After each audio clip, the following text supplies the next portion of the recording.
মূর্খরা জানে না এই ব্রিটিশদের দালাল, এই আরএসএস এর দালাল, এই মোদি সরকারের মন্ত্রীরা জানে না সবাই 2K পাস, কেউ 4 পাস, কেউ 8 পাস। প্রধানমন্ত্রী নিজে 8 পাস, চাওয়ালা থেকে প্রধানমন্ত্রী।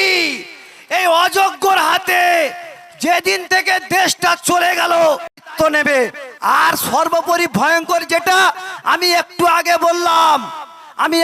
বললাম যে যেটা ভয়ঙ্কর, যে যেটা ওয়াকফ আছে আগে থেকে, এরা বলছে এবার প্রমাণ দিতে হবে এটা ওয়াকফ হলো কি করে।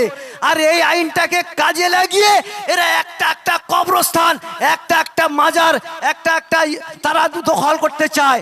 আপনাদের বলি এই সম্পত্তি মোদির 14 পুরুষের নয়, এ সম্পত্তি অমিত শাহের 14 পুরুষের নয়, এ সম্পত্তি কাদির কুলাঙ্গারের নয়, এটা আমার আপনার সম্পত্তি, এটা আল্লাহর নামের সম্পত্তি। এ রক্ষা করার দায়িত্ব আমাদের। তার জন্য আমাদের শরীরের যতদিন রক্ত বিন্দু দিয়ে আমরা এই ওয়াকফ বিল আনবো এবং এই ওয়াকফ বিল প্রত্যাহার করাবো, এবং সেটা হবে আমার ভাইজানের হাত ধরে।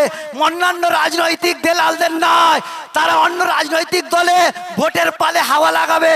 খবরদার, আপনারা ভাইজান সহ যারা সাংগঠনিকভাবে ডাক দিয়েছে তাদের সঙ্গে আপনারা থাকুন।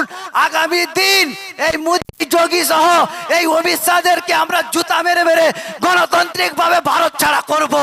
এ ওয়াদা আজ বদলাল চোখে করলাম।